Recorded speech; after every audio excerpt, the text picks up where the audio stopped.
Dans la quotidienne de la Star Academy diffusée mercredi soir, Michael Goldman est venu annoncer le gagnant des évaluations.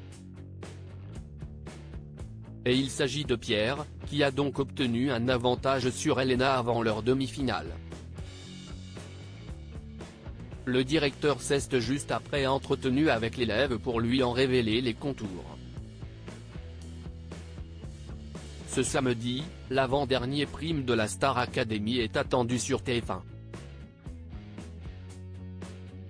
Après une demi-finale de haute volée que se sont disputés Axel et Julien la semaine dernière, et qui s'est terminée sur la victoire du second, CIST au tour de Pierre et Elena de s'affronter pour la dernière place en finale.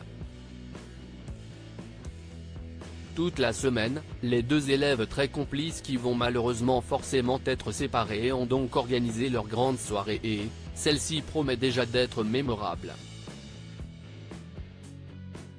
Ils ont tout de même été soumis aux traditionnelles évaluations. Celles-ci devaient alors déterminer lequel des deux obtiendrait un avantage.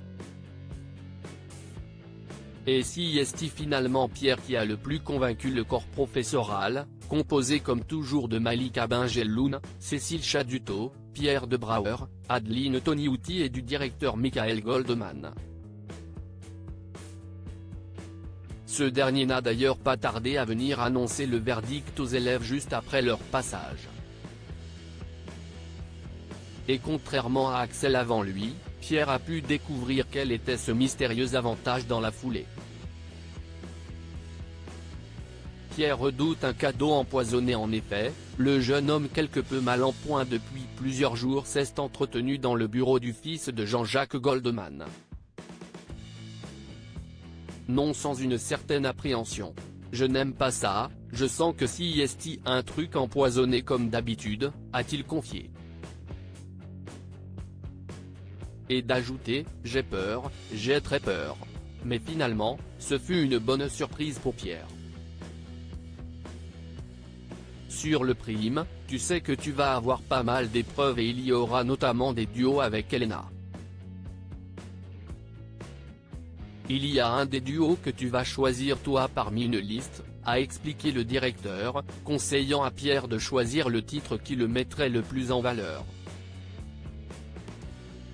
Le jeune Normand de 21 ans a ensuite dû trancher entre In the Stars de Benson Boone et Philippine Lavray, Time After Time de Cyndi Lauper, mais aussi Dongo Breaking My Heart d'Elton John et Kiki Dee à ma place d'Axel Bauer-Rezazi. Et sa décision ne s'est pas fait attendre. Il chantera In the Stars avec Elena. Je sais qu'Elena la voulait pas mal pour les évaluations. Moi aussi. Donc déjà, je sais qu'elle la connaît et je sais qu'elle la aimait bien, a justifié Pierre. Et de continuer, je sais qu'on a à peu près les mêmes goûts, donc ce choix va être moins compliqué, pour une fois, je vais être content de faire un choix. J'ai envie de chanter celle-là et en plus CIST plus simple, je la connais déjà.